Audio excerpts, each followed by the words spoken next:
மாபெரும் தலைவர்கள் வழிநடத்திய மாண்பும் மாபெரும் வரலாற்று சிறப்பு கொண்ட இந்த சட்டமன்ற பேரவையின் 17வது சட்டமன்ற பேரவைக்கு நம்மையும் நம்ம தமிழக வெற்றி கழகத்தை சார்ந்த சட்டமன்ற உறுப்பினர்களையும் தேர்ந்தெடுத்து அனுப்பின நிரந்தரமாக என் நெஞ்சில் குடியிருக்கும் தாயன்புமிக்க தமிழக மக்கள் அனைவருக்கும்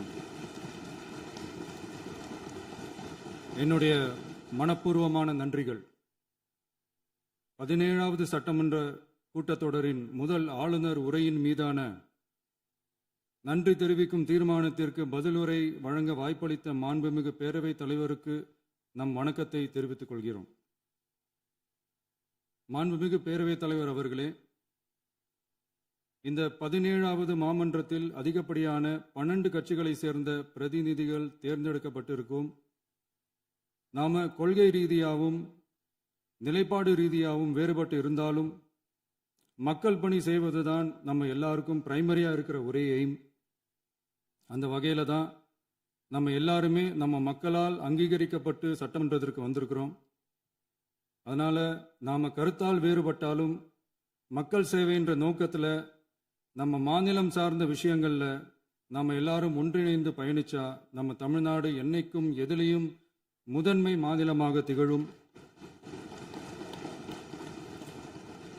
ஆளுநர் உரைக்கு நன்றி தெரிவிக்கும் தீர்மானத்தில் பேசின மாண்புமிகு உறுப்பினர்களுக்கு நன்றி.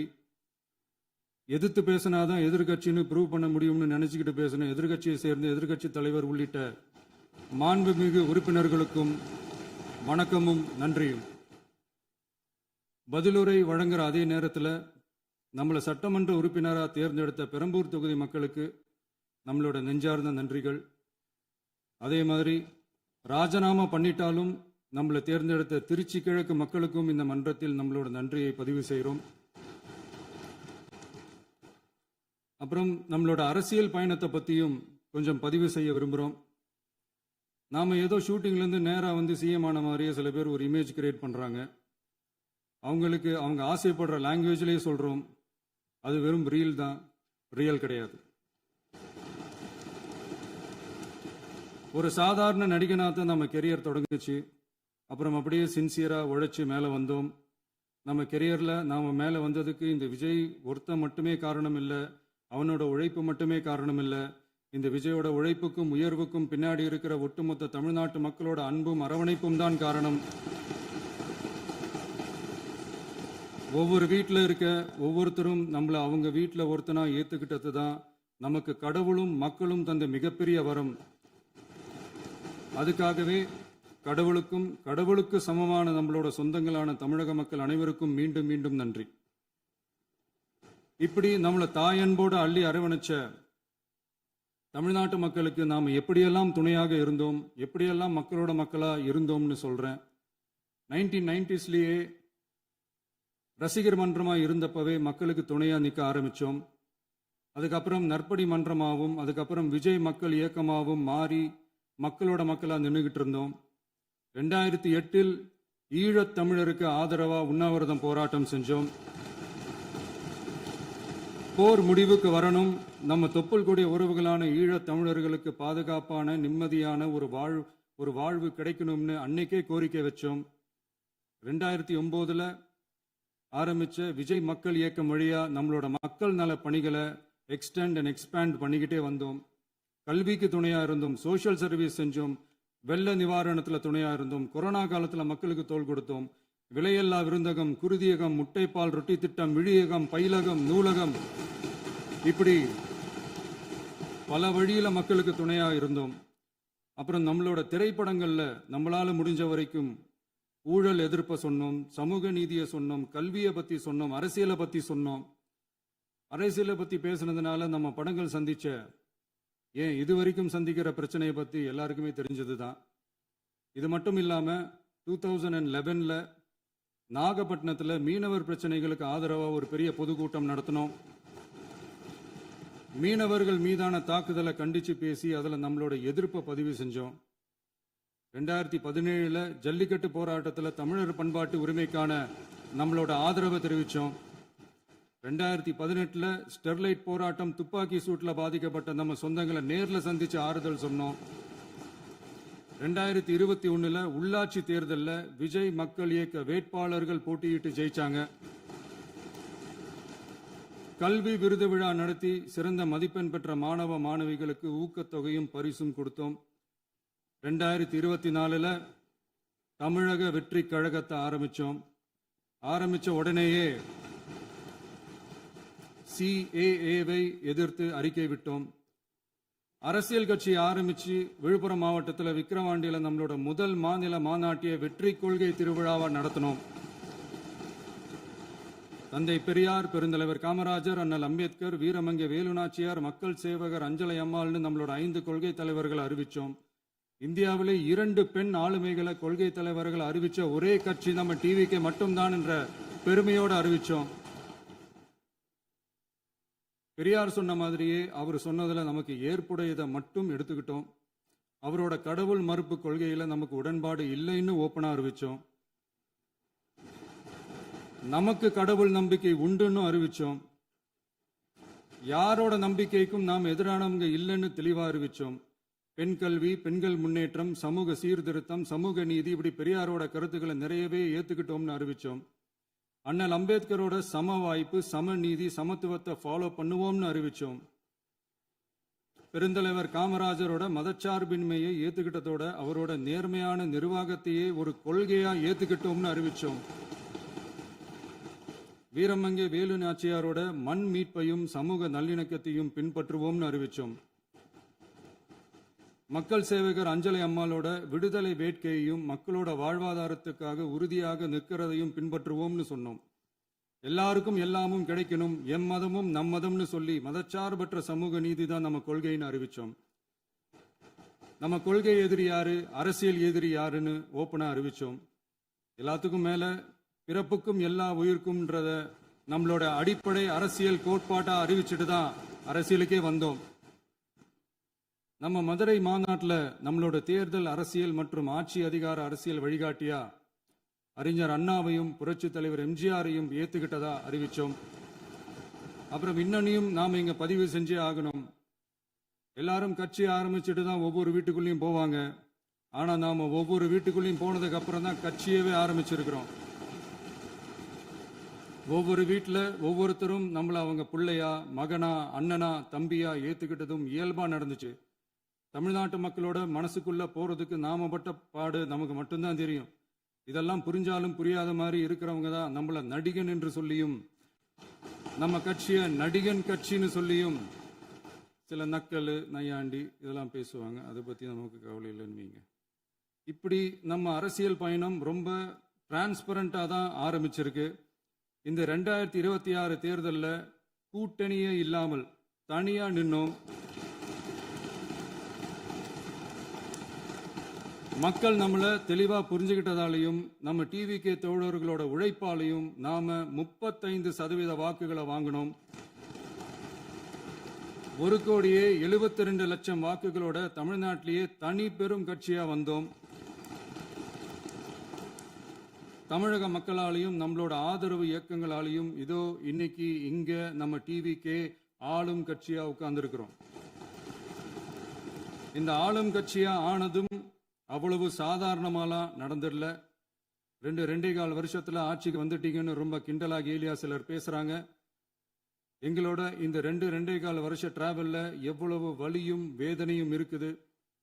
நம்மளோட மக்கள் சந்திப்புக்கே அவ்வளவு இடையூறு, அவ்வளவு தடைகள், ஊர் உலகத்துல யாருக்கும் இல்லாத ஒன்னா நமக்கு மட்டுமேன்னு தனியா ஸ்பெஷலா எக்ஸ்க்ளூசிவா நிறைய நிபந்தனைகள், நெருக்கடிகள், கட்டுப்பாடுகள், நம்மளை சந்திக்க வர்ற மக்களுக்கு சரியான பாதுகாப்பு இல்லாம, நம்ம கூட்ட நிகழ்ச்சிக்கு போதுமான பாதுகாப்பு இல்லாமன்னு இன்னும் வெளியே சொல்ல முடியாத நிறைய சூழ்ச்சிகள் எல்லாத்தையும் தாண்டி தான் நாம் இந்த இடத்துக்கு வந்திருக்கிறோம். பட் ஸ்டில் மைல்ஸ் டு கோ.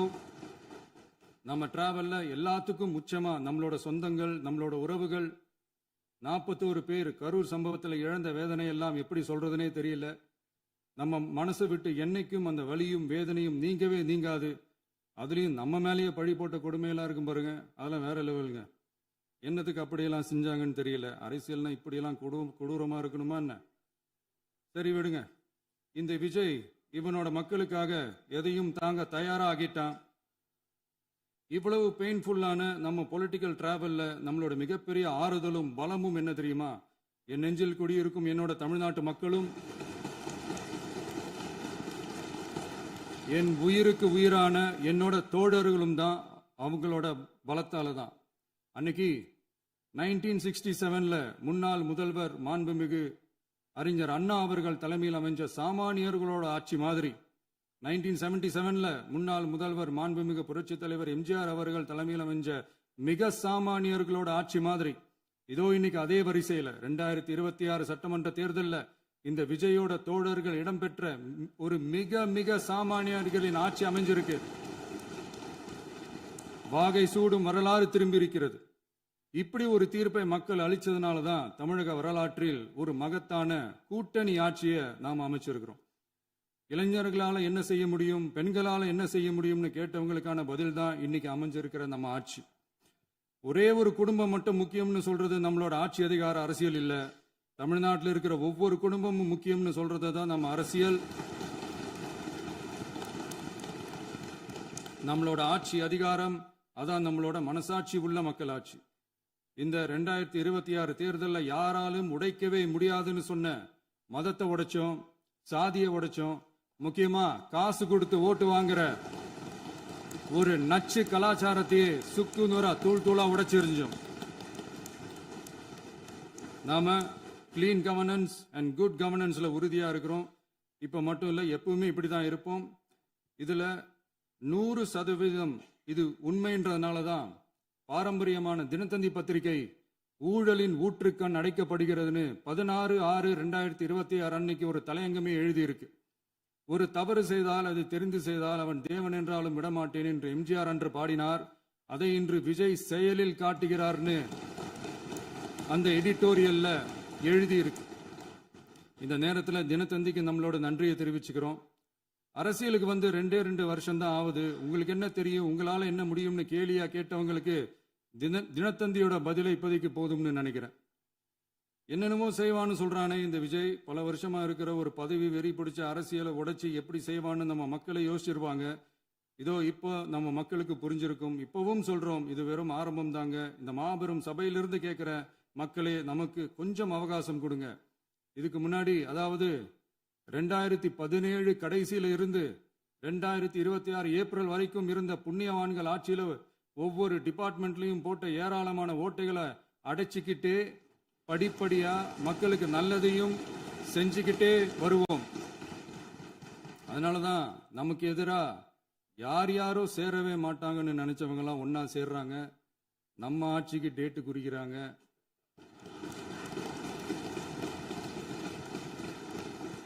சரி, அவங்கள நம்ம மக்களே பார்த்துப்பாங்க, அதை விடுங்க.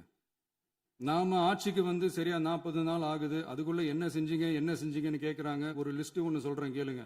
பெண்கள் பாதுகாப்புக்காக சிங்கப்பெண் சிறப்பு படை, 200 யூனிட் வரை கட்டணமில்லா மின்சாரம், போதைப் பொருள் ஒழிப்புக்காக தனிப்படை, குறுவை நெல் சாகுபடியை ஊக்குவிப்பதற்காக 134.83 கோடி சிறப்பு தொகுப்பு திட்டம், வழிபாட்டு தலம், ஸ்கூல், பஸ் ஸ்டாண்டுன்னு அதுக்கு பக்கத்தில் இருக்கிற 717 மதுபான கடைகள் மூடப்பட்டன. அங்க வேலையில் இருந்தவர்களுக்கு வேறு கடைகளில் வேலை, கவனிக்கப்படாமல் விடப்பட்ட அம்மா உணவகங்கள் புதுப்பிக்கப்பட்டன. பத்திரப்பதிவு துறையில் பகல் கொள்ளைக்கு ஃபுல் ஸ்டாப் வைக்கப்பட்டுள்ளது. வருகையில்லா ஆவண பதிவு முறை கொண்டு வர உத்தேசிக்கப்பட்ட செயல்பாட்டில் உள்ளது. அரசு மற்றும் தனியார் மருத்துவமனையில் ஸ்கேன் மையங்களில் கருவுறுவதற்கு முன் மற்றும் பின் ஏற்படும் தவறுகளை கண்காணிக்கவும், மருத்துவ நிறுவனம் முறைப்படுத்தும் சட்ட விதிகள் பின்பற்றப்படுகிறதா என கண்காணிக்கவும், மருத்துவ மற்றும் ஊரக பணிகள் இயக்கத்தின் பயன்பாட்டிற்காக 40 புதிய வாகனங்கள் வழங்கப்பட்டுள்ளது. கூட்டுறவு வங்கியின் ஏழை எளிய மக்கள் வாங்கிய கடனுக்கு முதல் முத்தாய்ப்பாக ரூபாய் 2045 கோடி தள்ளுபடி வழங்கி ஆணையிடப்பட்டுள்ளது. ஒன்றிய அரசிடம் கேட்டுக்கொண்டதற்கிணங்க கடந்த 2 வருடமாக நிறுத்தி வைக்கப்பட்ட இருந்த ஜல் ஜீவன் மிஷன் திட்டம் புதுப்பிக்கப்பட்டு ஜல் ஜீவன் மிஷன் திட்டம் 2.0 நடைமுறைக்கு கொண்டு வரப்பட்டுள்ளது.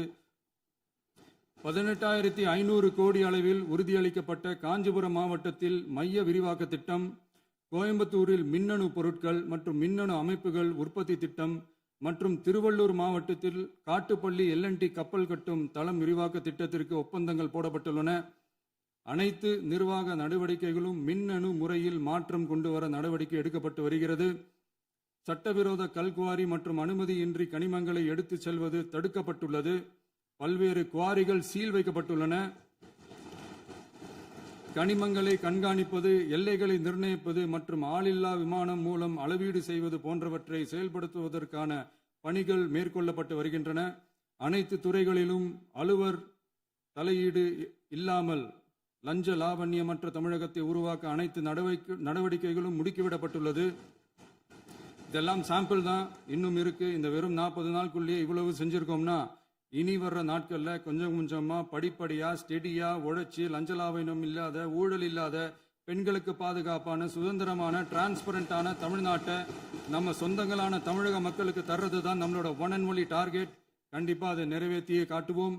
8 கோடி மக்கள் நம்மளோட இருக்கிறப்போ ஏங்க இதை செய்ய முடியாது? மாண்புமிகு பேரவைத் தலைவர் அவர்களே, தமிழ்நாட்டின் கருவூலம் எப்படி திசை மாறி உருமாறி தேய்ந்து ஓய்ந்து கிடைக்கிறதுன்னு சொன்னாங்க. திசை மாறி உருமாறி தேய்ந்து ஓய்ந்துன்னு வசனம் மாதிரி ரைமிங்கா இல்லாம வளமான இலக்கியமா இதே சபையில பேசினவங்களோட திறமையான ஆட்சியில நடந்த நிதி மேலாண்மையை பத்தி வெள்ளை அறிக்கையா வெளியிட்டோம்.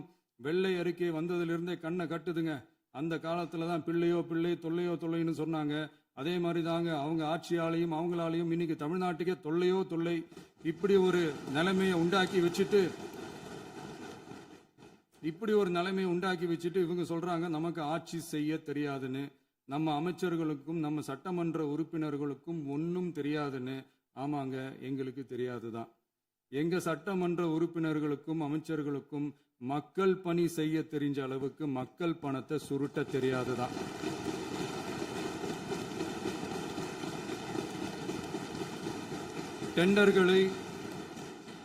டெண்டர்களை முறைப்படுத்த தெரிஞ்ச அளவுக்கு அதோட ரேட்டை உயர்த்தி ஊழல் செய்ய தெரியாதுதான். பதவி உயர்வு வழங்கவும் பணி இடமாற்றம் கலந்தாய்வு நடத்தவும் தெரியுமே தவிர பதவி உயர்வுக்கும் பணியிட மாற்றத்திற்கும் பணம் பறிக்க தெரியாதுதான். புதிய பணியிடங்கள் உருவாக்க தெரியுமே தவிர அந்த பணியிடங்களை பணத்துக்கு விற்க தெரியாதுதான். கோயில்கள்ல நடக்கிற நிர்வாக சீர்கேட்டை தடுக்க நீங்க பேசுங்க, நீங்க கண்டிப்பா பண்ணுங்க. கோயில்கள்ல நடக்கிற நிர்வாக சீர்கேட்டை தடுக்க தெரியுமே தவிர கோயில் பணத்தை கொள்ளையடிக்க தெரியாதுதான். தங்கத்தை உருக்கி தாரை வார்க்க தெரியாதுதான். கனிம வளத்தை பாதுகாக்க தெரிஞ்ச அளவுக்கு கனிமத்தை வித்து கொள்ளையடிக்க தெரியாதுதான். அரசு வருமானத்தை அரசு கஜானாவுக்கு மாத்த தெரிஞ்ச அளவுக்கு அந்த பணத்தை தனிப்பட்ட கஜானாவுக்கு மடை மாத்த தெரியாதுதான். போதை கலாச்சாரத்தை தடுக்க தெரிஞ்சவங்களுக்கு போதை கலாச்சாரத்தை வளர்க்க தெரியாதுதான். நம்ம குடும்பத்தில் இருக்கிற பாட்டி, அம்மா, அக்கா, தங்கச்சி, குழந்தைங்களை, பெண்களை மதிக்க தெரிஞ்சவங்களுக்கு ஓசி பஸ், 1000 ரூபாய் கேஸு, இப்படியெல்லாம் பேச தெரியாதுதான். எங்க உறுப்பினர்களுக்கும் அமைச்சர்களுக்கும் மக்கள் சேவை தெரிந்த அளவிற்கு சுயநல தேவையை செஞ்சிக்க தெரியாதுதான். அதனாலதான் சொல்றோம், எங்களை பார்த்து எதுவும் தெரியாதுன்னு சொல்றவங்களுக்கு சொல்றோம், இதெல்லாம் எங்களுக்கு தெரியாதுதான். உங்களை மாதிரி முறைகேடுகளை செய்யறத நாங்க தெரிஞ்சுக்கவும் போறதில்ல, தெரிஞ்சுக்கவும் ஆசைப்படல. அத கடைசி வரைக்கும் எங்களுக்கு தெரியாமலே இருந்துட்டு போகட்டும். அதனால நாங்களும் எங்க மக்களும் வெரி வெரி ஹாப்பி தான். மாண்புமிகு பேரவைத் தலைவர் அவர்களே, எதிர்ப்பவர்கள் எதிர்க்கட்சி என்பதற்காக எங்கள் ஆட்சி மீது 1000 பழி போடலாம். ஆனாலும் தமிழக மக்களுக்கு உண்மையை உணர்த்த வேண்டியது நம்மளோட கடமை.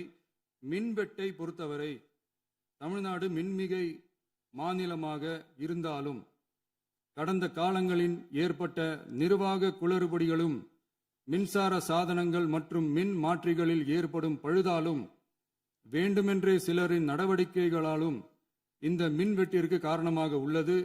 மின் விநியோக மீட்பு நடவடிக்கைகளை ஒருங்கிணைப்பதற்காக எதிர்பாராமல் இரவு நேரங்களில் ஏற்படும் மின் தடங்களை விரைந்து சரி செய்வதில் 10 உயர்மட்ட கண்காணிப்பு குழுக்கள் மற்றும் 125 சிறப்பு மின் தடை நீக்க ரோந்து வாகனங்கள் வழங்கப்பட்டு 24 மணி நேரமும் கண்காணிக்கப்படுகிறது.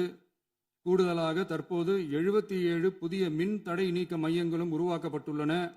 விரைவில் இந்த மின்வெட்டு நிலைமை அறவே நீக்கப்படும். மாண்புமிகு பேரவைத் தலைவர் அவர்களே, நம்ம விவசாயிகள் எல்லாரும் நம்மளை நல்லா புரிஞ்சுக்கிட்டு தமிழக வெற்றி கழகத்தை ஏத்துக்கிட்டாலும் எதிர்க்கட்சிகளோட தூண்டுதலால சில இடங்கள்ல சில போராட்டங்கள் நடக்குது. எதிர்க்கட்சிகள் என்னதான் சித்து வேலை செஞ்சாலும் விவசாய பெருமக்கள் எல்லாரும் நம்ம ஆட்சி அவங்களுக்கான ஆட்சி தான் நல்லா புரிஞ்சுதான் வச்சிருக்கிறாங்க. இந்த வருஷம் எல் நினோ விளைவா எப்பவும் இருக்கிறத விட இந்த டைம் மழை குறையுங்கிறதையும் நம்ம விவசாயிகள் உணர்ந்துதான் இருப்பாங்க. இருந்தாலும் நம்ம அரசு நம்ம விவசாயிகளோட வாழ்வாதாரத்துக்காக பக்கபலமாகவும் உறுதியாகவும் துணை நிற்கும்ங்கிறத தெரிவிச்சுக்கிறோம். நம்ம தமிழகத்தில் ஏற்கனவே நடந்த அதி அற்புதமான சூப்பரான நிர்வாக திறன் கொண்ட 50 வருஷ அரசியல் அனுபவம் கொண்ட 2.0, 3.0, 4.0 பல 0.0 மாடல் ஆட்சி நடத்த கனவு கண்டவங்களோட அட்டகாசமான ஆட்சிக்காரங்க பல்வேறு விதமான நிதி நெருக்கடியை நம்ம மக்களுக்கும் நமக்கும் பரிசா கொடுத்துட்டு போய் இருந்தாலும் கூட்டுறவு வங்கிகளின் மூலம் 75,000 வரை பயிர்கடன் பெற்று குறு சிறு இதர பெரு விவசாயிகளுக்கு 100% முழுமையான பயிர்கடன் தள்ளுபடியும் 75,000க்கு மேல் கடன் பெற்றவர்களுக்கு குறைந்தபட்சமாக 35,000 பண பயன் கிடைக்கும் அளவிற்கு மொத்தம் 14,43,504 விவசாயிகளுக்கு ரூபாய் 5,932.23 கோடி பயிர்கடன் தள்ளுபடி வழங்கப்பட்டுள்ளது. மாண்புமிகு பேரவைத் தலைவர் அவர்களே, நாம ஒன்றியத்தில் கூட்டுறவு கூட்டாட்சி, மாநிலத்தில் சுயாட்சி என்ற கொள்கையை கொண்டவங்க தான் ஏற்கனவே அறிவிச்சிருக்கிறோம். தற்போதைய ஒன்றிய அரசு சார்ந்த கட்சியுடன் அரசியலில் கொள்கை அளவில் நேர் எதிராக நிற்கிறவங்க தான் நாம. அதே சமயத்தில் எதுக்கெடுத்தாலும் கண்ணை மூடிக்கிட்டு ஒன்றிய அரசோட மோதல் போக்கை விரும்புறவங்க நாம இல்ல. நமக்கு எப்பவுமே தமிழகத்தின் வளர்ச்சி மட்டும்தான் முக்கியம். அதுக்காக நம்மளோட அரசியல் ரீதியான கொள்கைகளையோ மாநில உரிமைகளையோ கொஞ்சம் கூட விட்டு கொடுக்கவே மாட்டோம். அதுல ரொம்ப தெளிவாகவும் உறுதியாகவும் இருக்கிறோம். இனியும் இப்படித்தான் இருப்போம். அதுல ஒருபோதும் மாற்றமே இருக்காது. அதனால இதுல யாரு திசை திருப்ப வேலையில் ஈடுபட்டாலும் அவங்க எல்லாரும் மக்கள் மத்தியில் தோற்பது உறுதி. எனவே நம்ம மக்களுக்கோ சிறுபான்மை சகோதரர்களுக்கோ நம்ம ஆதரவு இயக்கங்களுக்கோ எந்தவித சந்தேகமும் வேண்டாம். நாம் யாரோட டீமும் இல்ல. நாம எப்பவுமே பியூரான பீப்புள்ஸ் டீம். இன்னும் சொல்ல போனா நாம secular team, social justice team. மாண்புமிகு பேரவைத் தலைவர் அவர்களே, அரசு விழாக்கள், கல்வி நிறுவனங்கள் மற்றும் பல அதிகாரப்பூர்வ நிகழ்ச்சிகளோட தொடக்கத்தில் நம்ம தமிழ்தாய் வாழ்த்த பாடுறது தான் வழக்கமா இருக்கு. தமிழ்தாய் வாழ்த்த பொறுத்த வரைக்கும் நம் அரசு இதுல நம்மளோட உறுதியான நிலைப்பாட்டை ஒன்றிய அரசுக்கு மிக தெளிவா தெரிவிச்சிருக்கு. அது இல்லாம இதில் மாநில அரசின் கொள்கைக்கு ஏற்ப ஒன்றிய அரசின் அறிவிக்கையில் திருத்தம் மேற்கொள்ள கோரிக்கையும் விடுக்கப்பட்டுள்ளது. நீட் தேர்வை பொறுத்தவரை கிராமப்புற மற்றும் பொருளாதார ரீதியாக பின்தங்கிய மாணவர்களுக்கு சமமான வாய்ப்பை வழங்குவதில்லை. மருத்துவ கல்வியில் சமூக நீதி மற்றும் சம வாய்ப்பை நீட் பாதிக்கிறது என்பதை உணர்கிறோம். எனவே மருத்துவ படிப்புகளுக்கான சேர்க்கையை 12ஆம் வகுப்பு மதிப்பெண்களின் அடிப்படையில் நடத்த வேண்டும் என்று நமது அரசு வலியுறுத்தி வருகிறது. மத்திய அரசிடம் நீட்டிலிருந்து தமிழ்நாட்டிற்கு விலக்கு வழங்க வேண்டும் என்று கோரிக்கை விடுத்துள்ளது. மாண்புமிகு பேரவைத் தலைவர் அவர்களே, பேரறிஞர் அண்ணா அவர்கள் தலைமையிலான அரசு 1968இல் இருமொழி கொள்கையை நடைமுறைப்படுத்தியது. தமிழ் ஆட்சி மொழி, தமிழ் மொழியை பாதுகாப்பது, மாணவர்களுக்கு ஆங்கிலத்தின் மூலம் உலக அளவிலான வாய்ப்புகளை வழங்குவது, எந்த ஒரு மொழியையும் கட்டாயமாக திணிப்பதை தவிர்ப்பது மற்றும் எதிர்ப்பது, நிலத்தின் மொழி மற்றும் பண்பாட்டு அடையாளத்தை பேணுவது என்பதை நம் தமிழக வெற்றிக் கழக ஆட்சி ஏற்றுக்கொண்டுள்ளது. எனவே தமிழ்நாட்டில் தமிழ் ஆட்சி மொழி மற்றும் இருமொழி கொள்கை என்பதில் நமக்கு மாற்று கருத்தே இல்லை. மாண்புமிகு பேரவைத் தலைவர் அவர்களே, கடந்த 11/6/2026 அன்று நடந்த நிதி ஆயோக் கூட்டத்தில் தமிழ்நாடு அரசின் சார்பாக கலந்து கொண்டு வறுமையற்ற தமிழ்நாடு இயக்கம் உருவாக்க தேவையான நிதியையும், தமிழ்நாட்டுக்கு 2 எய்ம்ஸ் மருத்துவமனைகளை தருமாறும், மருத்துவம் மற்றும் பல் மருத்துவ படிப்பிற்கு 12ஆம் வகுப்பு மதிப்பெண் அடிப்படையில் இடங்களை நிரப்புதல் குறித்தும், செயற்கை நுண்ணறிவு தொடக்க நிறுவன வளர்ப்பு மையங்கள் தமிழ்நாட்டில் அமைக்கவும், இளைஞர் திறன் மற்றும் வேலைவாய்ப்பு இயக்கம் செயல்படுத்த வேண்டியும், பெண்கள் தலைமையிலான வளர்ச்சி குறித்தும், மீனவ சமுதாயங்களின் வாழ்வாதாரம் மற்றும் மீன்பிடி படகுகள் மற்றும் மீனவர்களை விடுவித்தல் குறித்து நிரந்தர நடவடிக்கை எடுக்க வேண்டியும், காலநிலை தாங்கும் தன்மை பெருந்திட்டம் 2045 கீழ் விண்வெளி உற்பத்தி மையத்தை தேசிய விண்வெளி உற்பத்தி மையமாக அறிவிக்க கோரியும், தமிழ்நாட்டில் சாலை போக்குவரத்து, நெடுஞ்சாலை மற்றும் ரயில்வே அமைச்சகத்தின் மேம்பாட்டு குறித்தும், அனைத்து கிராமங்களையும் டிஜிட்டல் இணைப்பு வசதி ஏற்படுத்துதல் குறித்தும், கூட்டு குடிநீர் திட்டம் தொடரவும், அரசின் விழாக்களில் தமிழ்தாய் வாழ்த்துக்கான முதலிடத்திற்கான கோரிக்கையும், மேகதாது அணை கட்டுமான நிறுத்தத்தை உறுதிப்படுத்தவும், மாநிலத்தின் மீது மும்மொழி கொள்கையை வற்புறுத்தாமல் புதிய கல்விக் கொள்கையை திணிக்காமல் தமிழகத்திற்கான கல்வித் தொகை ரூபாய் 3284 கோடியை விடுவிக்க கோரியும், ஆண்டுதோறும் 5 லட்சம் இளைஞர்களுக்கு உதவித் தொகையுடன் கூடிய பணியினை தொழில்நுட்ப பயிற்சி வழங்க ஒத்துழைப்பு வழங்குமாறும், ஒகேனக்கல் 3ஆம் கட்ட கூட்டு குடிநீர் திட்டத்திற்கான நிதி ரூபாய் 2283.40 விடுவிக்கவும், வேலை வாய்ப்பு மற்றும் வாழ்வாதாரத்துக்கான உத்தரவாத திட்டத்தின் கீழ் வேலை வாய்ப்புகளை உருவாக்க உடனடி நடவடிக்கை மேற்கொள்ள வேண்டியும் மற்றும் திருக்குறளை தேசிய இலக்கியமாக அறிவிக்குமாறும் தமிழ்நாடு சார்பில் பேசியுள்ளோம் என்பதை தெரிவித்துக் கொள்கிறோம். மாண்புமிகு பேரவைத் தலைவர் அவர்களே, அண்டை மாநிலங்களுடனான நட்புறவு ஒரு மாநிலத்தின் வளர்ச்சிக்கும் நாட்டின் ஒற்றுமைக்கும் மிகவும் அவசியமானது. தமிழ்நாடு தனது அண்டை மாநிலங்களுடன் நதி நீர் பங்கீடு, பொருளாதாரம், கல்வி, கலாச்சாரம் மற்றும் போக்குவரத்து துறைகளில் நல்லுறவை பேணி வருகிறது. பரஸ்பர மரியாதை, ஒத்துழைப்பு மற்றும் கூட்டாட்சி தத்துவத்தின் அடிப்படையில் அண்டை மாநிலங்களுடனான நட்புறவை வலுப்படுத்தவும் நமது ஆட்சியில் காக்கப்படுகிறது. மாண்புமிகு பேரவைத் தலைவர் அவர்களே, சட்டம் ஒழுங்கை பற்றி பேச்சு வந்தது. சட்டம் ஒழுங்கு சரியா இருக்கணும் அப்படின்றதுல எங்களுக்கு மாற்று கருத்தே கிடையாது. கண்டிப்பா லா அண்ட் ஆர்டர் கரெக்டா இருக்கணும், கரெக்டா இருக்கும், இருக்க வைப்போம். அதே மாதிரி பெண்கள் பாதிக்கப்படுறதையும் இங்க யாராலையும் சகிச்சிக்கவே முடியாது. அதுக்கான கடுமையான நடவடிக்கைகள் நம்ம அரசு எடுத்துக்கிட்டு இருக்கிறோம். இந்த சிங்கப்பெண் சிறப்பு அதிரடி படை கூட அதுக்கான ஒரு ஃபர்ஸ்ட் ஸ்டெப் தான். அதே மாதிரி இந்த போதைப் பொருள் நடமாட்டம், அதை கண்ட்ரோல் பண்றதுக்கும் நம்ம அரசு கடுமையான நடவடிக்கைகள் எடுத்துக்கிட்டு இருக்கிறோம். அதையும் கண்டினியூ பண்ணி எடுப்போம். மாண்புமிகு பேரவைத் தலைவர் அவர்களே, இப்போ நான் சொன்ன இந்த பிரச்சனைகள்லாம் இந்த 2026 போன மாதம் மே மாதம் 10ஆம் தேதி புதுசாக வந்துடல. இதெல்லாம் பல வருஷமா இருக்கிற பிரச்சனைகள் தான், பல வருஷமா கண்டுக்காம விட்ட பிரச்சனைகள் தான். இன்னைக்கு எதிர்கட்சிக்காரங்க அதை பற்றி கேட்கும் போது எனக்கு அது அக்கறையா தெரியல, அவதூறு அரசியலாக தான் தெரியுது, பழி போடுற அரசியலாக தான் தெரியுது. இப்படி அவதூறு பழி போடுறவங்களை பார்த்து ஒன்னே ஒன்று தான் கேட்கணும்னு தோணுது. கடந்த 9-10 மாசமா நம்ம ஸ்டேட்ல சட்டம் ஒழுங்கு டிஜிபியே இல்லை. சட்டம் ஒழுங்கு டிஜிபியை போடுங்கன்னு சொல்லி எல்லாம் ஓஞ்சி போயிட்டோம். போன ஆட்சியில் நடந்ததுக்கெல்லாம் இப்பதான் விடையே கண்டுபிடிக்கிறோம் நம்ம ஆட்சியில்.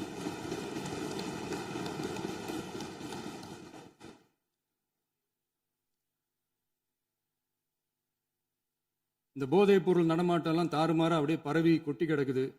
இதெல்லாம் இனிஷியல் ஸ்டேஜ்லயே யார் கண்ட்ரோல் பண்ணியிருக்கணும்?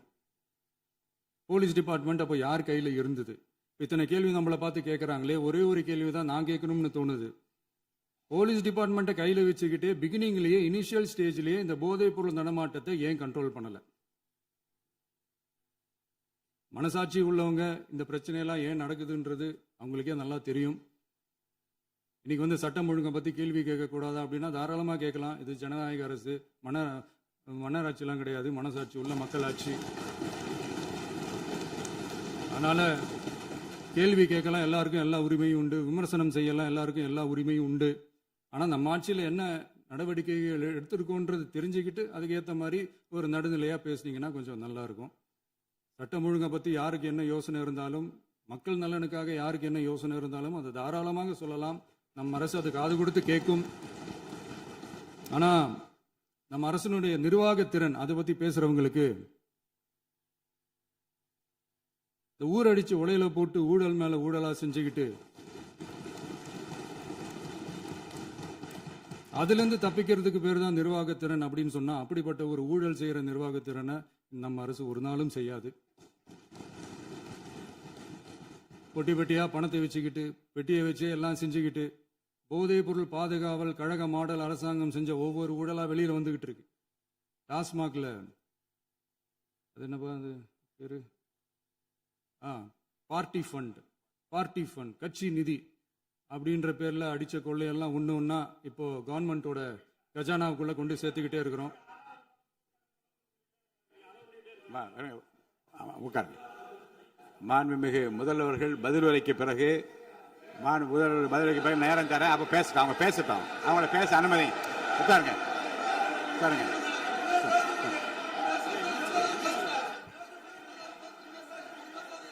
மாண்புமிகு அலோவ் பண்றேன் உட்காருங்க. மாண்பு உறுப்பினர்கள் நீங்க இங்க உட்காருங்க, அமைதியா உட்காரு. நீங்க எல்லாம் உட்காருங்க. உட்காருங்க, உட்காருங்க. மாண்புமிகு நீங்க எல்லாரும் உட்காருங்க, உட்காருங்க. அமைதியா உட்காருங்க. இருங்க, உட்காருங்க. அப்புறம் நீங்க என்ன உட்காருங்க. நான் கொடுப்பேன், உட்காருங்க. நான் பாயிண்ட் ஆஃப் வர கொடுங்க, நான் கொடுக்குறேன்.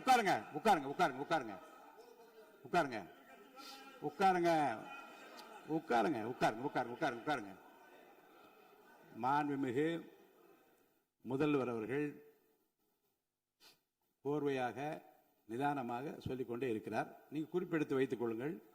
பேசி முடித்தவுடன் நான் உங்களுக்கு அவகாசம் தருகிறேன். நீங்க ஒண்ணு சொல்லுங்க, என்ன என்பது நீங்க சொல்லுங்க. உங்க சொல்லுகிற வாய்ப்பை நான் உங்களுக்கு தருகிறேன். இப்போது மாண்புமிகு முதலமைச்சர் உங்கள் உரையை தொடரலாம்.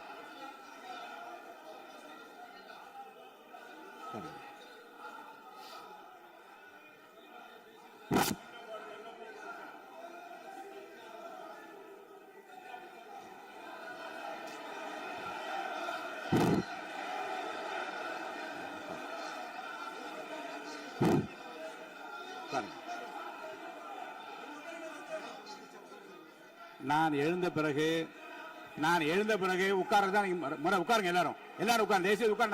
நான் அலோவ் பண்றேன். உட்காருங்க, அமைதியா உட்காருங்க. நான் அலோவ் பண்றேன். அமைதியா உட்காருங்க. அங்க இருந்து குரல் கொடுக்காதீங்க. உட்காருங்க.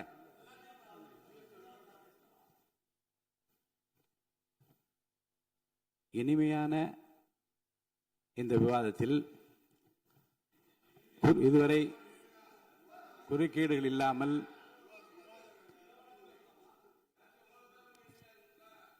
கொஞ்சம் அமைதியா இருங்க. மாண்புமிகு முதல்வர் அவர்கள் பேசி முடித்தவுடன் பாயிண்ட் ஆஃப் ஆர்டர் கேட்டிருக்கேன். நான் அனுமதிக்கிறேன். எதிர்க்கட்சி தலைவருக்கு மட்டும் நான் அனுமதி தருகிறேன். அவர் எழுந்து பேசலாம். முதலமைச்சர் நீங்க கண்டினியூ பண்ணி முடிக்கலாம். நீங்க எல்லாரும் எழுந்துச்சீங்கன்னா சரி வராது. உட்காருங்க. நான் சொல்லியிருக்கேன். உட்காருங்க.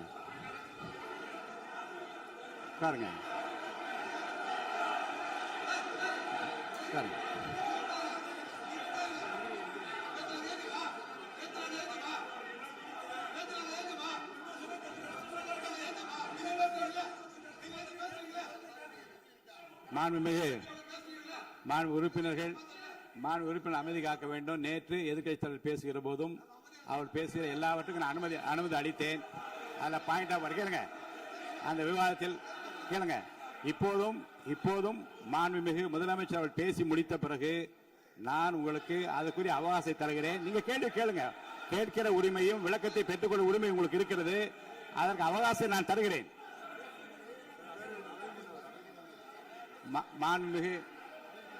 மாண்புமிகு உறுப்பினர் அமருங்க. நான் என் தீர்ப்பை சொல்லுகிறேன். மாண்புமிகு முதலமைச்சர் அவர்கள் பேசி முடித்தவுடன் எதிர்க்கட்சி தலைவருக்கு அந்த வாய்ப்பை நான் தருகிறேன். நிச்சயமா அந்த கேள்வி கேட்கலாம். உட்காருங்க எல்லாரும். முன்னவர் பேசுங்க. மாண்பு பேரவைத் தலைவர் அவர்களே, இன்று இவர்கள் முயற்சி செய்வது அவர் ஆளுங்கட்சியாக இருக்கின்ற போது இருங்க, நான் சொல்லிடுறேன் ப்ளீஸ். ஒரே நிமிஷம் நான் சொல்லிடுறேன் ப்ளீஸ். ஆளும் கட்சியாக இருக்கின்ற போது நீங்கள் சொன்ன ஒரே வார்த்தை, நாங்கள் பேசி முடித்ததற்கு பிறகு குறிப்பிடுத்துவிட்டு நீங்கள் எந்த கேள்வி வேண்டுமானாலும் கேட்கலாம் என்று ஒரு முறையை நீங்கள் பின்பற்றினீர்கள். அதே முறையை இப்போது பின்பற்ற வேண்டும் என்று கேட்டுக்கொள்கிறேன். பள்ளிக்கல்வித்துறை அமைச்சர். மாண்புமிகு பேரவைத் தலைவர் அவர்களே, நேற்றைய தினம் கூட எதிர்க்கட்சி தலைவர் சொன்னதை முழுமையாக கேட்டு இறுதியில் ஒரு வாய்ப்பு தந்தீங்க. அதுவும் இல்லாம இந்த நேரத்தில் நேரலையில் நீங்களும் பாக்குறீங்க. அங்கிருந்து உரிமையில் விழித்து இந்த பக்கம் இருக்க உறுப்பினர்களை பார்த்து அப்படின்னு உரிமையில் விழிப்பதை உங்கள் மூலமாக கண்டிக்கிறேன். அந்த வார்த்தையை அவை குறிப்பிலிருந்து நீக்கணும். கண்ணியம் காத்து முதல்வர் முழுமையாக பேசுவதை காத்து கண்ணியம் காத்து இந்த சபைக்கு ஒரு மரபு இருக்கிறது. அதை மூத்த உறுப்பினர்கள் பின்பற்றும்படி உங்கள் மூலமாக கேட்டுக்கொள்கிறேன். மாண்புமிகு முதலமைச்சர் அவர்கள் உரையை தொடரலாம். நான் தரேன். நான் உறுதியாக மாண்புமிகு முதலமைச்சர் அவர்கள் பேசி முடித்தவுடன் எதிர்க்கட்சி தலைவருக்கு அந்த வாய்ப்பு தரப்படும் என்பதை உறுதியாக சொல்லிவிட்டேன். இடையிலே குறுக்கீடு செய்யாமல் அந்த பேச்சு முழுமையாக பேசி முடிக்க நீங்கள் அனுமதி வழங்க வேண்டும் என்று கேட்டுக்கொள்கிறேன். அமைதியா உட்காருங்க. அவங்க பேசி முடிக்கட்டும், நீங்க கேளுங்க. நான் என்ன சொல்றேன், கேட்கிற உரிமையும் விளக்கத்தை கேட்டு பெற உரிமையும் உங்களுக்கு இருக்கிறது. ஆனா இடையிலே குறுக்கீடு செய்யாமல் அதை முடிக்கும்படி நான் கேட்டுக்கொள்கிறேன். மாண்புமிகு முதலமைச்சர் அவர்கள் தொடர்ந்து நீங்க பேசலாம்.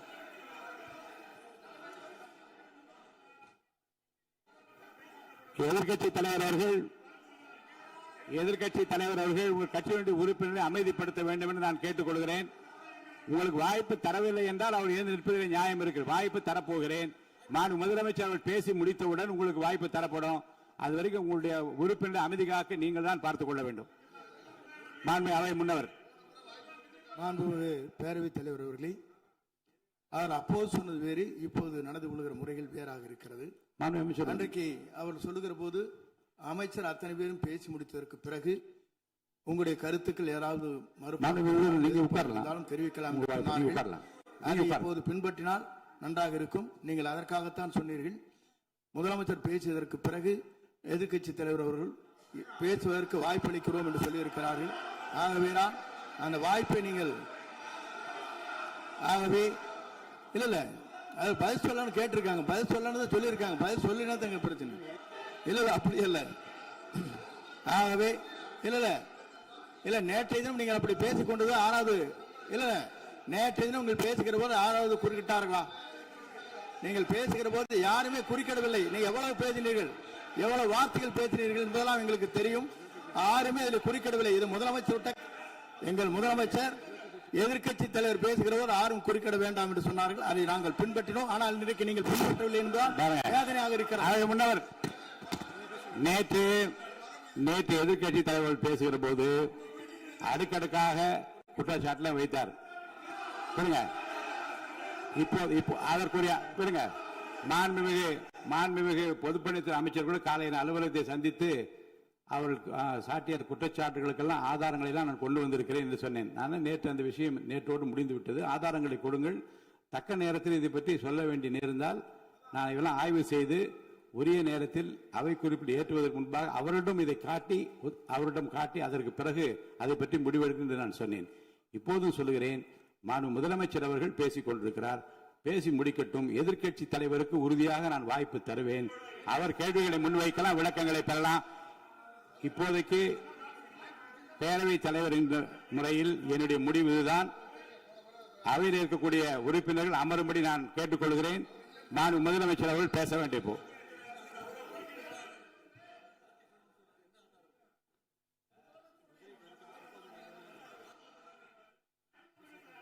மாண்புமிகு இருங்க. அதை முன்னவர் பேரவைத் தலைவர் அவர்களே, நேற்றைய தினம் நீங்கள் முழுமையாக பேசினீர்கள். உங்கள் பேச்சுக்கள் எப்படி இருந்தது என்பதும் நாடு அறியும். இருந்தாலும் கூட நாங்கள் அமைதியாக இருந்தோம். இல்ல நீங்க இருங்க. ஒவ்வொரு வார்த்தைக்கு இருங்க. நீங்க மின்வெட்டையில நீங்க சொன்னீங்க. உங்களுடைய முன்னாள் அமைச்சர் ஆற்காடு வீராசாமி இருக்கிற போது மின்வெட்டால் தான் நாங்கள் ஆட்சியே மாறியது என்றெல்லாம் சொன்ன கதையெல்லாம் இருக்கு. அதெல்லாம் சொன்னோம்னாங்க. நாங்களே அமைதியா இருந்தா அதுக்காக நீங்க தயவு செய்து எதிர்க்கட்சி தலைவருக்கு வாய்ப்பளிக்கிறார்கள். அந்த வாய்ப்பை நீங்கள் அவர் முதலமைச்சர் பேசியதற்கு பிறகு பேசினால் அழகாக இருக்கும். அவை முன்னர் பள்ளிக் கல்வித்துறை அமைச்சர். மாண்புமிகு பேரவைத் தலைவர் அவர்களே, அவர் ஒரே ஒரு வார்த்தையை தான் சொன்னார். பார்ட்டி ஃபண்ட் என்ற வார்த்தையை கேட்டு எதிர்க்கட்சி நண்பர்கள் கோபப்படுகிறார்கள்.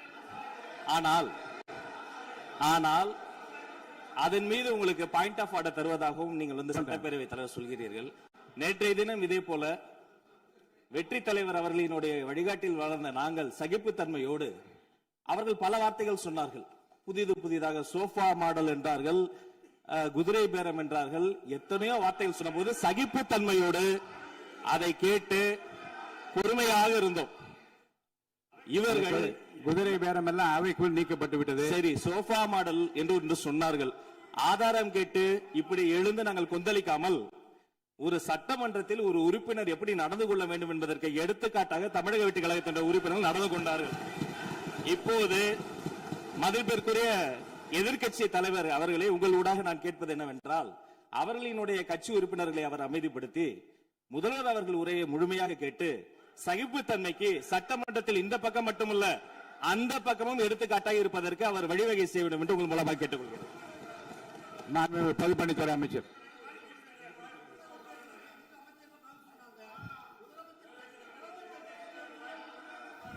மாண்புமிகு பேரவைத் தலைவர் அவர்களே, திராவிட முன்னேற்ற கழகம் முதல் நாளில் இந்த சபையுடைய மரபையும் பாரம்பரியத்தை பற்றியும் நமக்கு வகுப்படுத்தார்கள். அந்த மரபுப்படி எங்களுடைய தலைவருடைய வழியில் இந்த சட்டசபையுடைய நிகழ்வுகளில் நாங்கள் கலந்து கொண்டிருக்கிறோம். நேற்றைய எதிர்க்கட்சி தலைவர் பேசும்பொழுது எவ்வளவோ வார்த்தைகள் உண்மைக்கு புறம்பாக சட்டத்திற்கு எதிராக ஒரே நிமிஷம் பேசுறேன். சட்டத்திற்காக பேசும் பொழுது நாங்கள் அமைதியாக இருந்தோம். நாங்கள் அமைதியாக ஒரு 2-3 முறை தான் அவரு பேசும்போது மினிஸ்டர்கள் நின்னாங்க. ஆனா இன்னைக்கு மாண்புமிகு முதலமைச்சருடைய முதல் உரை, கடந்த 4 நாட்களாக திராவிட முன்னேற்ற கழகம் முதலமைச்சர் ஏன் பேசலன்னு சொல்லிட்டே இருந்தாங்க. இன்னைக்கு பேச ஆரம்பிச்ச உடனே அவர் சொன்ன வார்த்தை பார்ட்டி ஃபண்ட் சொன்னார். எந்த பார்ட்டின்னு சொல்ல. ஆனா அந்த வார்த்தைகள் சொல்லி முடிஞ்ச உடனே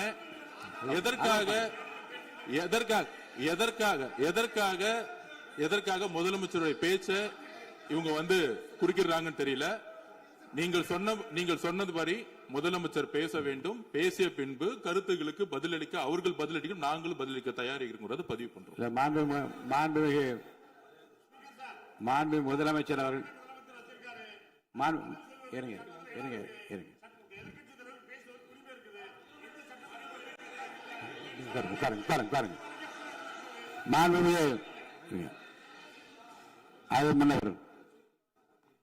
மரபு இருக்கிறது, எப்போது வேணும் பாயிண்ட் ஆஃப் ஆர்டர் இருக்கலாம். இருந்தாலும் கூட நீங்க அந்த மரபை நீங்க கடைபிடித்தீங்களா உங்க ஆட்சியில? நீங்க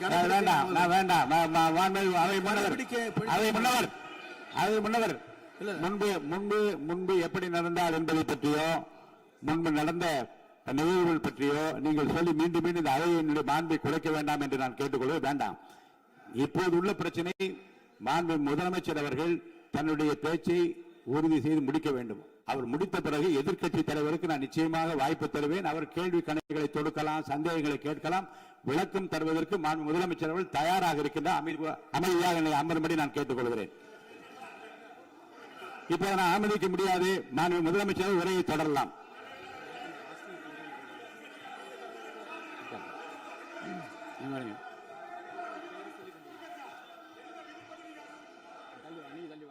மாண்புமிகு உறுப்பினர் ஆஸ்டின் உங்க இடத்துல போய் உட்காருங்க.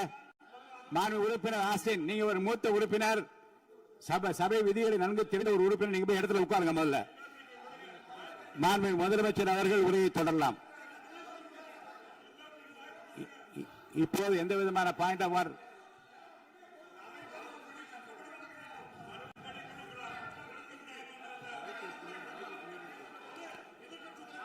நான் வாய்ப்பு இல்லை என்று சொன்னால் நீ எழுந்து நிற்பதிலே நியாயம் இருக்கிறது. உட்காருங்க. வாய்ப்பு உறுதியாக எதிர்க்கட்சி தலைவருக்கு பாயிண்ட் ஆஃப் ஆர்டர் மட்டுமல்ல, உட்கார்ந்து அவர் பேசிய பேச்சுக்கள் என்னென்ன இருங்க, என்ன என்ன என்ன என்ன என்ன உங்களுக்கு சந்தேகம் இருக்கிறதோ, வினாக்கள் இருக்கிறதோ அதை நீங்க கேட்கலாம். அவர் பதில் சொல்வதற்கு தயாராக இருக்கிறார். பேசி முடிக்கின்ற வரை அமைதி காக்கும்படி உங்களை நான் கேட்டுக்கொள்கிறேன். மாண்புமிகு எதிர்க்கட்சி தலைவர் முழு ஒத்துழைப்பை நீங்கள் தர வேண்டும் என்று நான் எதிர்பார்க்கிறேன்.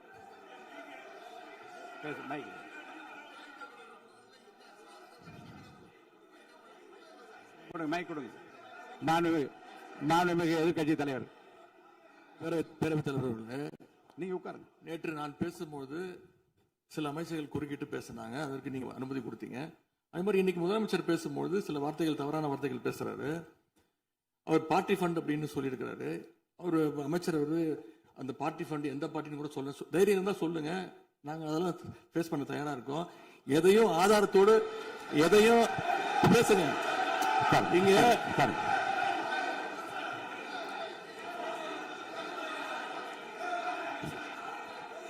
அது மாதிரி பேரவைத் தலைவர் அவர்களே, நேற்று நான் பேசி முடிஞ்சோடனே நீங்க அவை முடிஞ்சிருச்சுன்னு சொல்லிட்டீங்க. நாங்கெல்லாம் வீட்டுக்கு போயிட்டோம். வீட்டுக்கு போய் டிவி போட்டு பார்த்தா அங்க இன்னொரு அமைச்சர் இன்னும் பதில் சொல்லிட்டே இருந்திருக்கிறாரு. அதற்கெல்லாம் நாங்க இப்ப என்ன பதில் இது, என்ன மரபு இது? நீங்க இப்ப பேசிக்கிட்டே இருப்பீங்களா? நாங்க அதை பார்த்துக்கிட்டே இருக்கணுமா? அதே மாதிரி இன்னைக்கு முதலமைச்சர் அவர்கள் பேசும்போது நாங்களும் அமைதியா கேட்டுட்டு தான் இருந்தோம். ஆனா சில கருத்துக்கள் அவர் பேசும்போது அதை நாங்க அனுமதிக்க முடியாது. ஆதாரத்தோடு ஏதாவது பேசணும்னா, குற்றச்சாட்டுகள் சொல்லும் போது ஆதாரத்தோடு சொன்னீங்கன்னா அதை நாங்க ப்ரூவ் பண்றதுக்கு தயாராக இருக்கு. மாண்புமிகு உறுப்பினர் அவர்கள் இருங்க. நேற்று மாண்புமிகு எதிர்க்கட்சி தலைவர்கள் பேசியதும், மாண்புமிகு பொதுப்பணித் தலைவர்கள் பேசியதும் ஆதாரம் இல்லாமல் பேசக்கூடாது என்று நான் சொன்னேன். ஆய்வு செய்து நீக்கப்பட வேண்டியது நீக்கும் என்று சொன்னேன். இப்போது மாண்புமிகு முதல்வர் அவர்கள் பேசி முடிக்கட்டும். நீங்கள் கூறிய கருத்துப்படி அதில் ஆதாரங்கள் இல்லாத குறிப்பாக இருந்தால் அதை நீக்குவதற்குரிய உரிமை எனக்கு இருக்கிறது. ஆய்வு செய்து நான் நடவடிக்கை எடுப்பேன். இப்போது மாண்புமிகு முதலமைச்சர் அவர்கள் பேசலாம். இந்த டாஸ்மாக் மாதிரியே பல டிபார்ட்மெண்ட்லயும், மறுபடியும் சொல்றேன், கட்சி நிதின்ற பேர்ல அடிச்ச கொள்ளைய ஒன்னா கவர்மெண்டோட கஜானாக்குள்ளேயே கொண்டு சேர்த்துக்கிட்டே இருக்கிறாங்க. இப்பவும் சொல்றேன், மக்கள் பணத்துல இருந்து ஒரு பைசா கூட தொடமாட்டோம், தொடவும் விடமாட்டோம், தொட்டா விடமாட்டோம். இதுக்கு முன்னாடி தொட்டவங்களையும் விடமாட்டோம்.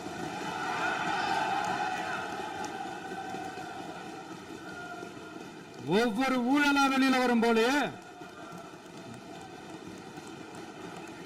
ஒவ்வொரு வேஷமா கலைஞ்சிரும் போலே, இங்க இருக்கிற நிறைய பேரு நடுங்கி போய் இதுல நம்ம மேல அவதூறு வேற. இப்ப புதுசா ஒரு வெப்பன் ஒண்ணு கொண்டு வந்திருக்காங்க. அது என்ன தெரியுமா? அவங்க தயவால தான் நம்ம ஆட்சி நடக்குதாம். மக்கள் தயவால இந்த ஆட்சி நடந்துகிட்டு இருக்கு. மனசாட்சி உள்ள சக்திகளோட ஆதரவால இந்த ஆட்சி நடந்துகிட்டு இருக்கு. நாங்க தான் அனுப்பி வச்சோம் அப்படின்றாங்களே. அனுப்பி வச்சவங்களுக்கு மினிஸ்ட்ரியில இடம் கொடுத்தா ஏன் கதறீங்க? ஏன் இவ்வளவு கோபம்? ஏன் இவ்வளவு கதறல்ஸ்? இதுல இன்னொரு முக்கியமான விஷயம், மார்க்சிஸ்ட் கம்யூனிஸ்ட் கட்சி நமக்கு ஆதரவு கொடுத்தது சுயேட்சையா எடுத்த முடிவுன்னு சொல்றாங்க. அதே மாதிரி இந்திய கம்யூனிஸ்ட் கட்சி நமக்கு ஆதரவு கொடுத்தது சுயேட்சையா எடுத்த முடிவுன்னு சொல்றாங்க. இதுல எங்க இருந்து நாங்க தான் அனுப்பி வச்சோம்னா புரியலையே. மக்களுக்கு நல்லா புரியும். எல்லாத்தையும் தெளிவா பார்த்துக்கிட்டு இருக்கிறாங்க.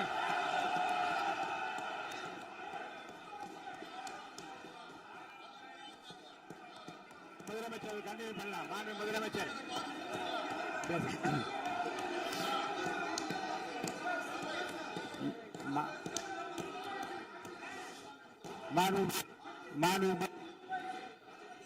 முதலமைச்சர் கண்டினியூ பண்ணலாம். நீங்க கண்டினியூ பண்ணலாம்.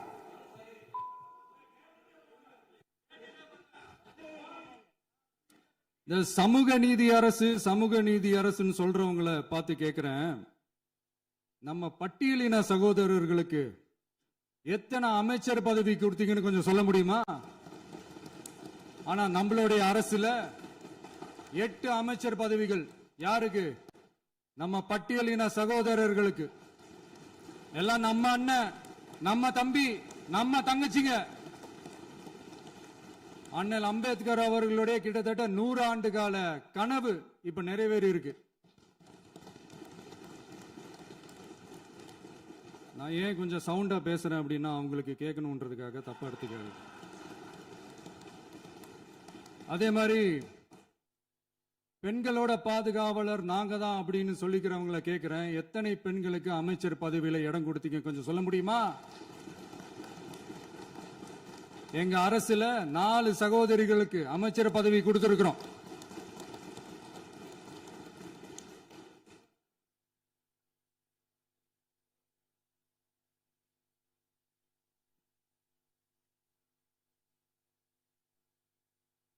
அதனால மக்களால் நிராகரிக்கப்பட்டு மக்களால் அகற்றப்பட்டவங்களுக்கு ஒன்னே ஒன்று சொல்லிக்கிறோம், தப்பே செய்ய மாட்டோம், ஊழலே செய்ய மாட்டோம், நேர்மையா தான் இருப்போம், நியாயமா தான் இருப்போம் அப்படின்னு சொல்றவங்களால மட்டும்தான் கூட்டணி ஆட்சி அமைக்க முன்வரும்.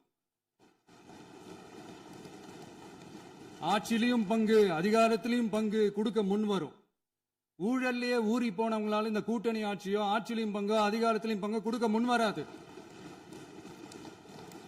மெஜாரிட்டி இருந்தாலும் தரமாட்டாங்க, மெஜாரிட்டி இல்லைனாலும் தரமாட்டாங்க. கேட்டா ரெடிமேடா ஒரு பதில் ஒண்ணு வச்சிருப்பாங்க, கூட்டணி ஆட்சியை மக்கள் விரும்ப மாட்டாங்கன்னு. அதே மக்கள் தான் இப்ப அவங்கள பார்த்து சிரிக்கிறாங்க.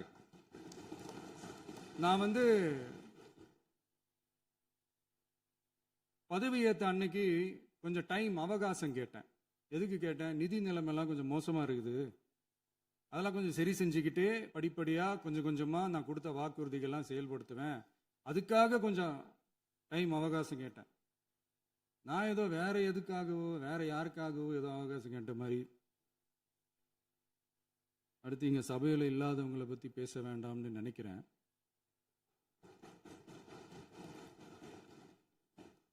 இங்க நம்மளை பத்தி அவதூறு பரப்புறதோட மட்டும் இல்லாம இப்ப நம்ம மக்கள் மேலேயும் அவதூறு பரப்ப ஆரம்பிச்சிட்டாங்க. மக்கள் நமக்கு ஓட்டு போட்டது தப்பான், குடும்பம் குடும்பமா நமக்கு ஆதரிச்சது தப்பான். இது இப்ப இல்ல, நான் சொல்றது எம்ஜிஆர் அவர்கள் காலத்திலிருந்தே. அப்பவே அவர் ஜெயிச்சப்போ அதே மக்களை தப்பு தப்பா பேசுறது. மக்கள் என்ன பண்ணிட்டாங்க, எம்ஜிஆர் என்ன பண்ணிட்டாரு, எம்ஜிஆர் என்ன இது பண்ணிட்டாரு. 50 வருஷமா ஒரே டெக்னிக்கா.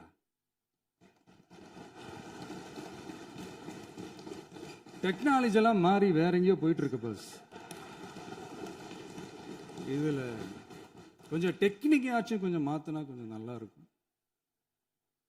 அதனால மக்களுக்கு யூஸ்ஃபுல்லா இருக்கிற மாதிரி இந்த ஆக்கப்பூர்வமான கருத்துக்களோ ஆக்கப்பூர்வமான யோசனைகளோ இருந்தா சொல்லுங்க, அதை நாங்க டெஃபரெண்டா எடுத்துக்கிறோம். ஆனா அதை விட்டுட்டு இந்த நக்கல் நையாண்டி சம்பந்தம் இல்லாத பேச்சு இதெல்லாம் பேசிட்டு அப்புறம் முதல்வர் பதில் சொல்லல, முதல்வருக்கு பதில் சொல்ல தெரியல அப்படின்னா அப்புறம் என்ன சோஃபா மாடல் ஆட்சியா? அது என்னன்னு புரியறதுக்கே எனக்கு ரொம்ப நாள் ஆச்சு. இந்த sofa set, table chair, teapoy, furniture பிசினஸ்லாம் வேற எங்க வெளியில போய் பண்ண சொல்லுங்க. அப்படி அந்த பிசினஸ் தான் பண்ணணும்னா நிறைய பிசினஸ் பண்ற மாதிரி வெளியில போய் பண்ண சொல்லுங்க, இங்க சட்டசபைக்குள்ள வேணாம். அதனால ஆக்கப்பூர்வமான கருத்துக்கள் இருந்தா சொல்லுங்க, டெஃபினட்டா அது சரியா இருந்தா நாங்க ஏத்துக்கிறோம். எனக்கு ஒரு குட்டி கதை ஒன்று ஞாபகம் வருது, சொல்லாமா?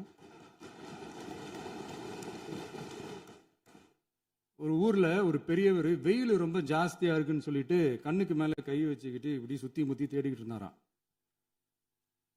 அப்ப கூட இருந்த ஒரு சின்ன பையன் என்ன தேடுறீங்க அப்படின்னு கேட்டானா. அதுக்கு அந்த பெரியவர் சொன்னாரா, அது ஒண்ணு இல்ல தம்பி, உங்க அப்பா இங்கதான் இருப்பாருன்னு சொன்னாங்க, அதான் தேடிக்கிட்டு இருக்கேன், எங்க உங்க அப்பாவையா காணோம்?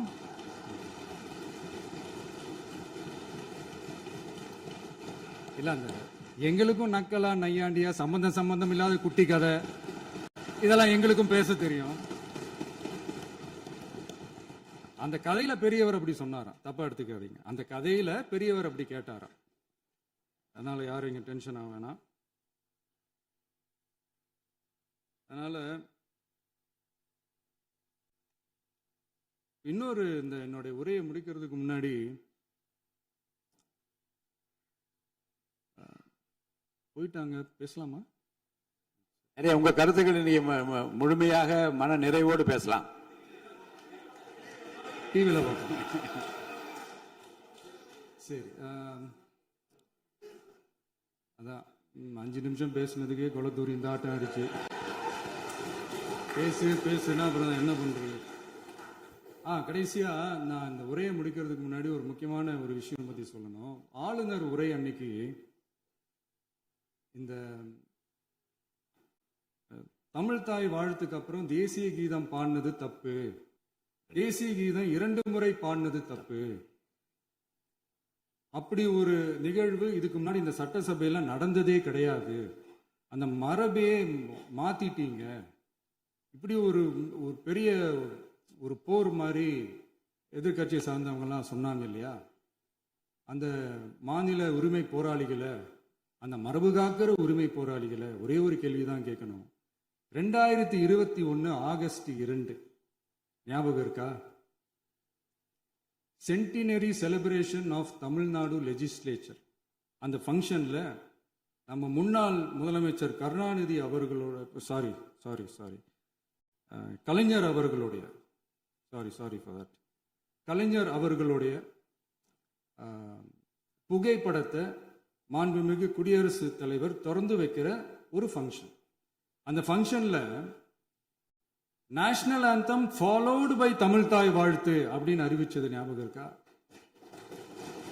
அதாவது தேசிய கீதத்துக்கு அப்புறமா இரண்டாவது முறையா, நோட் திஸ் பாயிண்ட் மாண்புமிகு பேரவைத் தலைவர் அவர்களே, ப்ளீஸ் நோட் திஸ் பாயிண்ட். தேசிய கீதத்துக்கு அப்புறம் இரண்டாவது முறையாக தமிழ் தாய் வாழ்த்து பாடப்படும் அப்படின்னு சொன்னது ஞாபகம் இருக்கா? அதுவும் முத்தமிழ் அறிஞர் அப்படின்னு சொல்ற நம்ம கலைஞர் அவர்களுடைய அந்த புகைப்படம் வெளியிட்டு விழாவில் அவர் இருந்த இதே சபையில தமிழ இரண்டாவது இடத்துக்கு தள்ளினது யாருன்னு ஞாபகம் இருக்கா? அது மட்டும் இல்ல, அந்த தேசிய கீதத்தை நாட்டுப்பண் நேஷனல் ஆந்தம்னு சொல்லி அதே ஃபங்க்ஷன்ல கடைசியா ஃபங்க்ஷன் முடியும் போது செகண்ட் டைம் தேசிய கீதம் பாடினதும் ஞாபகம் இருக்கா? இதே அவையில் தான், அது அவை குறிப்பிலும் இருக்கிறது, இதே அவையில் தான் நடைபெற்றது.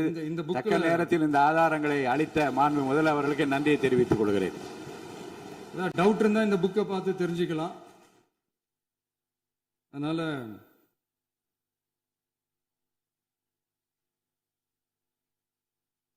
இதெல்லாம் கேட்டா என்ன சொல்லுவாங்கன்னா, அது ஜனாதிபதி கலந்துகிட்ட ஃபங்க்ஷன், அதெல்லாம் அப்படிதான், அதெல்லாம் கண்டுக்க கூடாது அப்படின்னு சொல்லுவாங்க. இதே மாதிரிதான் பேசுறது ஒண்ணு, செய்யறது ஒண்ணு, பேசுறது ஒண்ணு. இதெல்லாம் மக்கள் பார்த்துக்கிட்டு இருக்காங்க. எலெக்ஷனுக்கு முன்னாடி தான் அப்படி செஞ்சுக்கிட்டு இருந்தாங்க. இப்போ எலெக்ஷனுக்கு அப்புறம் அதே தான் செய்யறாங்க.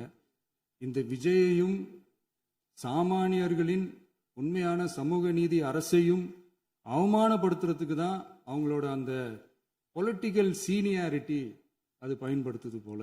சரி, செய்யட்டும், நல்லா செய்யட்டும். இப்போ ஆனாலும் நம்மளுடைய மாநில உரிமை, மொழி உரிமை, உத்தமபுத்திரர் போல வேஷம் போடுற எதிர்கட்சிக்கு ஒன்றை மட்டும் ஆணித்தரமாக சொல்றோம். உங்களை மாதிரி தமிழ்னு சொல்லிக்கிட்டு, மொழி, பண்பாடு, கலாச்சாரம்னு சொல்லிக்கிட்டு ரெட்டை வேஷம் போடுறவங்க நாங்க கிடையாது. உலகெங்கும் வாழும் என் தமிழ் சொந்தங்களுக்கு நம்முடைய உத்தரவாதம் தமிழ் தான் எங்க உயிர் நாடி அப்படின்றத மறக்க மாட்டோம். இப்பவும் சொல்றோம், மாநில உரிமையில எப்பவும் உறுதியா இருப்போம். அதே சமயத்துல அரசியல் வேற, ஒன்றிய மாநில அரசுகளுக்கு இடையே இருக்கிற நிர்வாக அணுகுமுறை வேற. இதுல நாங்க ரொம்ப தெளிவா இருக்கிறோம். அதனால எங்களுக்கு பாடம் எடுக்கிறதா நினைச்சுக்கிட்டு உங்க வேஷத்தை நீங்களே கொஞ்சம் கொஞ்சமா கலைச்சிக்கிட்டே வர்றீங்க, மறந்துடாதீங்க. அப்புறம் நேத்து எதிர்கட்சி தலைவர், மாண்புமிகு எதிர்கட்சி தலைவர் பேசும்போது நிறைய பேசினாங்க. அதுல ஒண்ணு மட்டும் அரசு சொல்றதா நினைச்சுக்கிட்டு நம்மளை இன்டைரக்டா ஈவில் அப்படின்ற அந்த வார்த்தையை யூஸ் பண்ணாங்க. எனக்கு ஒண்ணுதான் சொல்லணும்னு தோணுது. ஈவில்ஸ்னு டெவில்ஸ் பேசக்கூடாது.